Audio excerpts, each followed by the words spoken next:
नमस्कार दोस्तों, मेरा नाम है राजेश और क्राइम स्टोरी चैनल पर आपका बहुत बहुत स्वागत है।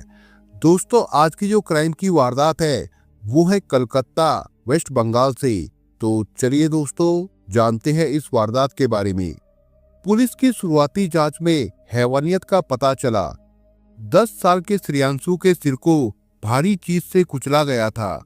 उसके हाथों की नसें काट दी गई थी। सब्जी काटने वाली छुरी से उसके शरीर पर अनगिनत जख्म किए गए थे। घटना स्थल पर ही एक टेढ़ी छुरी भी पड़ी थी। घर पर रखे गए सारे सामान सुरक्षित थे। इसे देखकर कोई भी आसानी से समझ सकता था कि घटना लूट को अंजाम देने के लिए नहीं की गई थी। पुलिस की फॉरेंसिक टीम ने शव और घटनास्थल की जांच के बाद पाया कि हत्यारा बच्चे के साथ बड़ी बेरहमी से पेश आया होगा। जिस तरह से बच्चे की हत्या की गई थी, उससे ये भी जाहिर हो रहा था कि हो ना हो जिसने भी उसे मारा है, उसे इस बच्चे से बेहद नफरत रही होगी। इतना ही नहीं, जख्मों से ये भी साफ पता चल रहा था कि कातिल किसी भी सूरत में बच्चे को जीवित बचने नहीं देना चाहता था। पश्चिम बंगाल की राजधानी कोलकाता से करीब 17 किलोमीटर दूर हुगली जिला काफी चहल पहल वाले क्षेत्रों में से एक है। यहाँ के ऐतिहासिक, धार्मिक और कारोबारी महत्व वाले घनी आबादी के शहर कोन्नागर के आदर्श नगर मोहल्ले में 18 फरवरी 2024 की शाम के समय अचानक चिल्लापे मच गए। कई लोग श्रेयांशु के घर की ओर दौड़ पड़े थे, जबकि कुछ लोग अपने अपने घरों के दरवाजे पर आकर कानाफूसी करने लगे थे। अरियो, सोनू की मां, सुना है श्रेयांशु को किसी ने मार दिया। अभी तो 1 घंटा पहले इधर साइकिल चला रहा था। क्या हुआ उसे? जाकर पता तो कर कि क्या बात है। एक वृद्धा पड़ोसी महिला से बोली। हाँ चाची, मैंने भी थोड़ी देर पहले उसके घर से चीखने चिल्लाने की आवाजें सुनी थी। उसके घर से टीवी की बहुत तेज आवाज आ रही थी। पता नहीं चल पाया कि कोई चीख रहा है या कोई मारपीट वाली फिल्म चल रही है। 10 साल के श्रेयांशु के स्कूल में पढ़ने वाले सोनू की माँ बोली। अरे मैं तो चली जाती शांता के घर, मेरे घुटने में दर्द है ना, ज्यादा चल नहीं सकती मैं। आज सुबह से शांता भी नहीं दिखाई दी, लगता है उसकी सहेली आई हुई है, वृद्धा बोली। हाँ चाची, शांता बहन की सहेली को तो मैंने दोपहर के समय उसके घर पर जाते हुए देखा था, लेकिन श्रेयांशु को क्या हुआ? सोनू को भेजती हूँ पता करने। अरे नहीं, वो बच्चा है, तू ही चली जा, उस वृद्ध महिला ने कहा। जी चाची, कहते हुए सोनू की मां श्रेयांशु के घर की ओर जाने लगी। उसी वक्त उस ओर से तेजी से पुलिस की एक गाड़ी भी गुजरी। वृद्ध महिला हैरानी से देखती हुई बुदबुदाई। लगता है मैंने सही सुना, पता नहीं क्या हो गया इस मोहल्ले में। श्रेयांशु के बारे में बात कर रही औरतों के घर से करीब 200 मीटर की दूरी पर दाई और गली में मुड़ते ही पंकज शर्मा पूरे परिवार के साथ रहते थे। परिवार में पत्नी शांता शर्मा के अलावा उनका 10 साल का बेटा श्रेयांशु था। हाँ, साथ में प्यारा सा पालतू कुत्ता और पड़ोस में उनके भाई का परिवार भी रहता था। शांता अपने ससुर ओम प्रकाश शर्मा, सास प्रेमलता शर्मा, देवर प्रभात शर्मा और जय के साथ रहती थी। पति पंकज और बेटा श्रेयांशु भी साथ थे। एक अन्य देवर प्रवीर अपने परिवार के साथ सिलीगुड़ी में रहता था। पंकज शर्मा के घर में कोहराम मचा हुआ था। वहां उत्तर पारा थाने से आई पुलिस मौजूद थी। शाम होने के चलते गली में लोगों का आवागमन अधिक था। पड़ोसियों के अलावा आते जाते लोगों की अच्छी खासी भीड़ लग चुकी थी। घटना में हत्या की वारदात हुई थी। हत्या एक बच्चे की थी। मरने वाला चौथी कक्षा में पढ़ने वाला 10 साल का श्रेयांशु था। गोल मटोल चेहरे वाला वो बहुत ही प्यारा बच्चा था। घर में उसी बच्चे का लहूलुहान शव पड़ा था। शव की हालत ऐसी थी कि वो देखी नहीं जा रही थी। मौजूद लोग उसकी मासूमियत और स्वभाव की चर्चा कर रहे थे। कहे तो लोगों को भरोसा ही नहीं हो पा रहा था कि कुछ समय पहले गली में साइकिल चलाने वाला श्रेयांशु अब इस दुनिया में नहीं रहा। सभी के दिमाग में कई सवाल कौंध रहे थे कि आखिर उसे किसने मारा होगा, क्यों मारा होगा। एक बच्चे से किसी की भला क्या दुश्मनी हो सकती है? क्या वो घर में अकेला था? लेकिन उनका कुत्ता तो बहुत वफादार है। पास बैठी मां शांता का रो रो कर बुरा हाल था। इस घटना के बारे में पहली जानकारी श्रेयांशु की हम उम्र चचेरी बहन को तब हुई थी जब वो किसी काम से उसके घर आई थी। उससे पुलिस ने शुरुआती पूछताछ की। उसने बताया कि मृत भाई की हालत देखकर वो काफी डर गई थी। उस समय घर में और कोई नहीं था। वो भागकर सीधे अपने घर आ गई थी। उसने अपने मम्मी पापा को उसके बारे में बताया। उन्होंने ही पहले पुलिस को फिर पंकज शर्मा को फोन कर दिया था। श्रेयांशु शर्मा एक जाने माने अंग्रेजी माध्यम के स्कूल में पढ़ता था। उसके मम्मी पापा दोनों कामकाजी थे। पंकज शर्मा कोलकाता की एक निजी कंपनी में काम करते थे, जबकि मां शांता शर्मा एक केमिस्ट की दुकान में काम करती थी। इत्तेफाक ही था कि वारदात के समय दोनों घर से बाहर थे, जबकि घर के दूसरे सदस्य भी बस कुछ देर के लिए बाहर गए थे। इसी बीच कातिल ने घर में घुसकर श्रेयांशु की जान ले ली।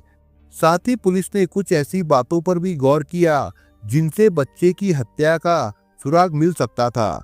पुलिस ने पाया कि घर का पालतू कुत्ता वारदात के समय खामोश था। वहां मौजूद मोहल्ले के अन्य लोगों का कहना था कि वो किसी भी अजनबी को देखते ही भौंकने लगता था। इसी बात को लेकर पुलिस के लिए हैरानी की बात ये थी कि घर में श्रेयांशु का कत्ल हो गया और कुत्ते को एक बार भी किसी ने भौंकते नहीं सुना। उसकी मां ने बताया कि वो कुछ समय के लिए बाजार गई थी।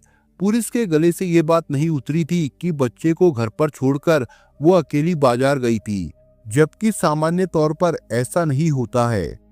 पूछताछ में पंकज शर्मा के मकान से 5 मकान दूर रहने वाले नीतीश आनंद ने बताया कि जब उनके घर से बच्चे के चीखने चिल्लाने की आवाजें आई तो वो दौड़े दौड़े घटना स्थल पर पहुंचे। उन्होंने देखा कि बच्चे के सिर पर गहरी चोट लगी थी। उसके पूरे शरीर पर चाकू से गोदे जाने के निशान थे। खून से लथपथ वो तड़प रहा था। इससे पहले कि वो दूसरे की मदद से उसे लेकर अस्पताल जा पाते, उसने दम तोड़ दिया। इसी बीच उसके मम्मी पापा को सूचित किया जा चुका था। फिर सवाल था कि आखिर कौन हो सकता है, किसने अपनी खुन्नस और अपनी दुश्मनी मासूम बच्चे से निकाली है। इन्हीं सवालों के सहारे पुलिस मौके से सुराग और सबूतों को बटोरने में जुट गई। पुलिस ने बच्चे के बारे में जानकारी इकट्ठा की। उसकी मां से कुछ बुनियादी सवालों को लेकर भी पूछताछ की, जैसे वो कहाँ जाता था, किन बच्चों के साथ खेलता था, किस किस से मिलता था। हालांकि मामूली सवालों के जवाब से पुलिस को तसल्ली नहीं हुई। घटना स्थल का पुलिस कमिश्नर अमित पी जबलगी ने भी दौरा किया और उसके बाद फॉरेंसिक टीम ने नमूने इकट्ठा करके जांच के लिए भेज दिए। पूछताछ में पंकज शर्मा ने रोते हुए बताया कि उनके परिवार के साथ इलाके में किसी की भी कोई रंजिश नहीं है, किंतु कुछ दिन पहले स्कूल में उनके बेटे और एक सीनियर छात्र के बीच किसी बात को लेकर झगड़ा हो गया था। दोनों एक ही साथ स्कूल जाया करते थे, फिर भी उन्हें ये विश्वास नहीं हो पा रहा था कि मामूली झगड़े के लिए कोई कैसे इस तरह से निर्मम तरीके से बच्चे की हत्या कर सकता है। पुलिस के सामने सबसे बड़ा सवाल था कि आखिर बच्चे को लेकर किसी के साथ क्या दुश्मनी हो सकती है। इस दिशा में तहकीकात शुरू की गई। पूछताछ के लिए सबसे पहले उसके मम्मी पापा से कई सवाल किए गए। इसके अलावा जांचकर्ताओं को पता चला कि शांता अक्सर अपने बेटे को मारा करती थी। इसका कारण पूछने पर उसने बताया कि वो पढ़ नहीं पाता था, तब उसे वो पीटा करती थी। उसके बयानों की पुष्टि के लिए कुछ पड़ोसियों और श्रेयांशु के दोस्तों से भी पूछताछ की गई। तमाम पूछताछ और छानबीन करने पर भी पुलिस को जब कोई सुराग नहीं मिला, तब पुलिस की टीम घटना के अगले दिन मौका वारदात पर फिर जा पहुंची। वहां सुराग खंगालने लगी। तमाम साइंटिफिक सुरागों, मोबाइल टावर से मिली लोकेशन और फॉरेंसिक एक्सपर्ट के जरिए मिले सबूतों के साथ साथ कुछ सीसीटीवी फुटेज भी खंगाले गए। घर के बाहर लगे सीसीटीवी कैमरे के फुटेज निकाले गए। सीसीटीवी में पुलिस ने देखा कि 2 महिलाएं श्रेयांशु के घर से बाहर निकल रही है।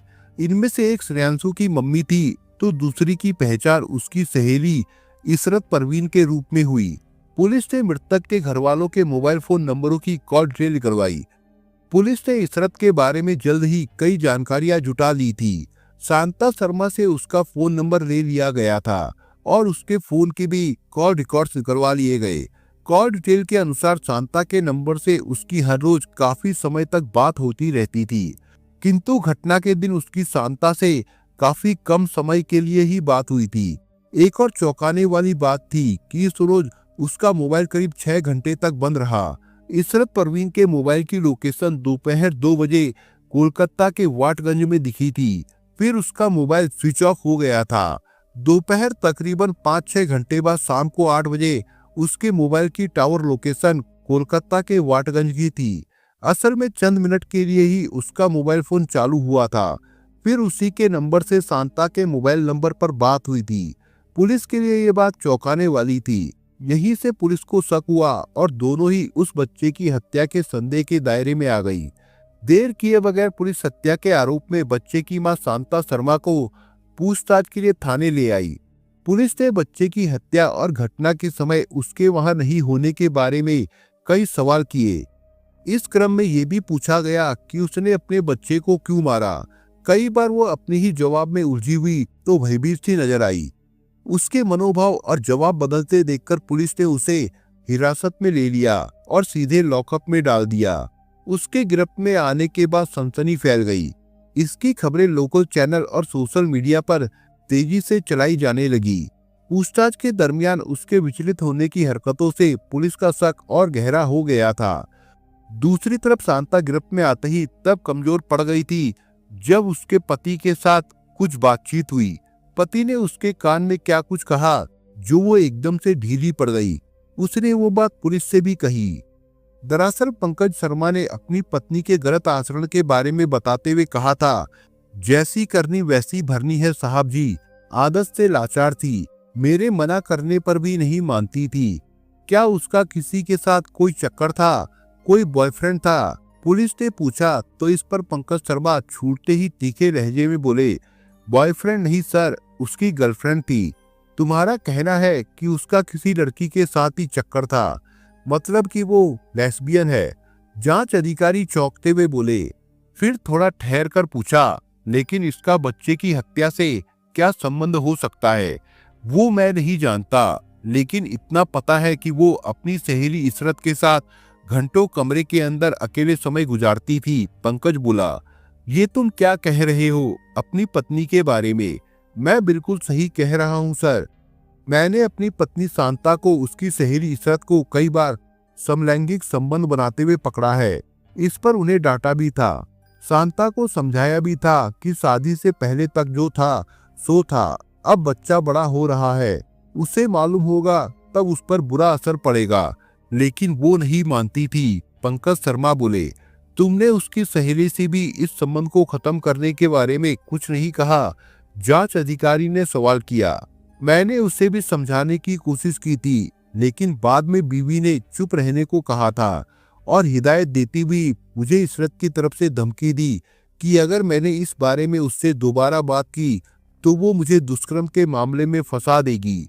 फिर मैं डर गया और अपने मुंह पर ताला जड़ दिया। ये कहते हुए पंकज शर्मा ने एक लंबी सांस ली। उन्होंने महसूस किया कि जैसे उनके दिलो दिमाग पर से कोई बोझ उतर गया हो। पुलिस टीम के सामने एक और नई बात आ गई थी। साथ ही उसके शक्ति हुई शांता की सहेली इशरत की ओर भी घूम गई। उस समय रात अधिक हो चुकी थी और वो कोलकाता वाटगंज में रहती थी, जो दूसरे थाना क्षेत्र में था। उसे हिरासत में लेने के लिए उत्तरपाड़ा थाना पुलिस पहले श्रीरामपुर महिला थाना पहुंची और वहां की पुलिस टीम के साथ इशरत परवीन को उसके घर से उठा लाई।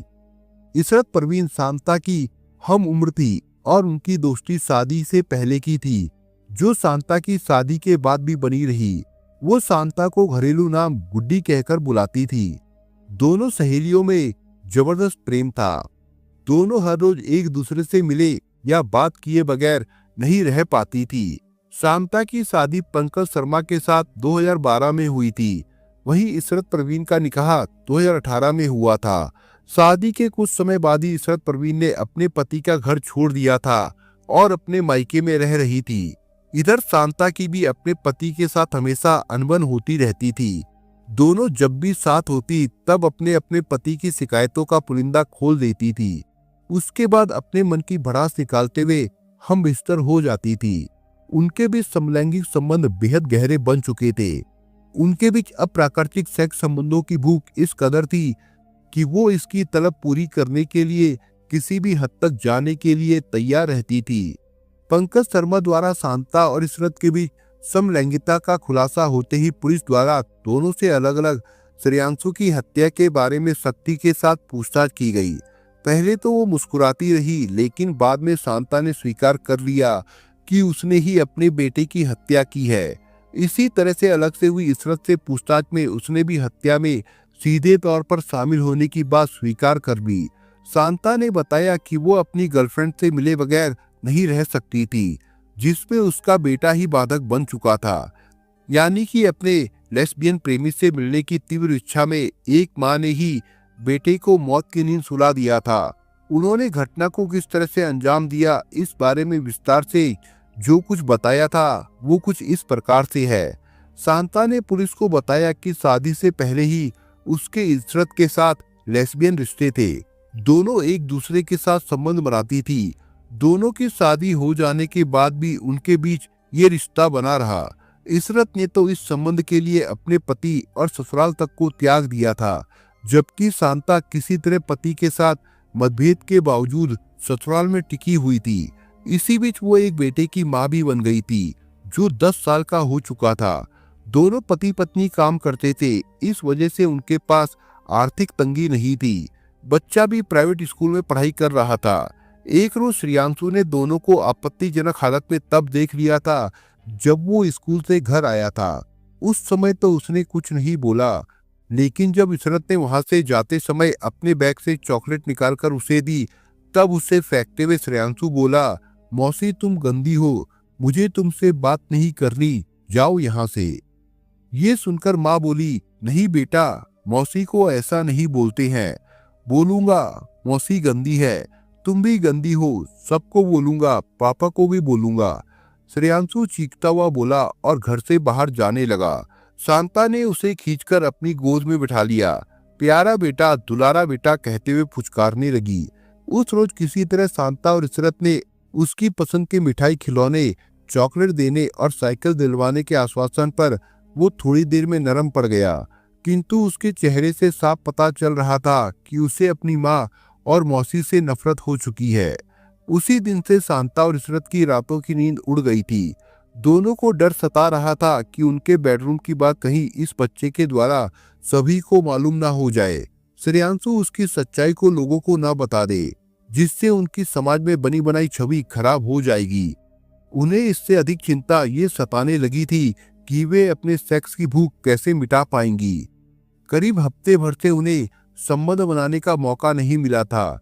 ये बेचैनी उनके दिमाग की नसों को बुरी तरह से झंझोड़ चुकी थी। वो बौखलाहट से भर गई थी। उनकी स्थिति मनोरोगी जैसी हो गई थी। 18 फरवरी 2024 को घर में कोई नहीं था। कई दिनों बाद इशरत आई थी। दोनों अपने कमरे में थी। श्रेयांशु इशरत को देखते ही साइकिल लेकर निकल पड़ा। थोड़ी देर में घर आया, सीधा अपने माँ के कमरे में जा घुसा।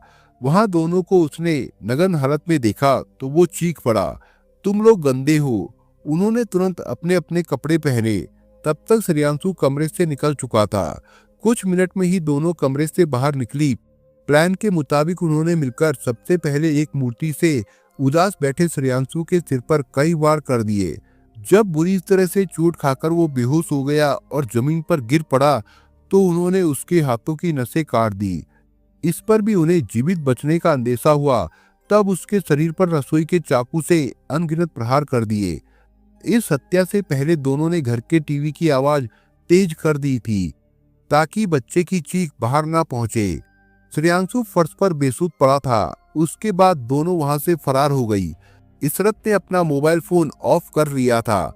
फरार होने की भी चंद मिनट के लिए इशरत ने अपना मोबाइल फोन ऑन कर शांता से बात की थी। एफएसएल और फिंगरप्रिंट एक्सपर्ट की रिपोर्ट सामने आने के बाद पुलिस पूरी तरह से निश्चिंत हो गई कि इस घटना को इन दोनों महिलाओं ने ही अंजाम दिया था। पुलिस ने शांता शर्मा और उसकी सहेली इशरत परवीन को गिरफ्तार कर लिया। जांच अधिकारी के मुताबिक दोनों महिलाओं के समलैंगिक संबंधों की जानकारी शांता के पति को भी थी, लेकिन वो लोक लाज के मारे ये पूरी बात हमेशा छिपाता था। फिलहाल दोनों अभियुक्तों को न्यायिक हिरासत में लेकर आगे की कार्रवाई की जा रही थी। दोस्तों, आप अगर चैनल पर नए हो तो आप चैनल को सब्सक्राइब करने के साथ कमेंट बॉक्स में इस कहानी के बारे में अपने विचार जरूर लिखिएगा। मिलता हूँ एक नई कहानी के साथ, तब तक के लिए अपना ख्याल रखिएगा। धन्यवाद।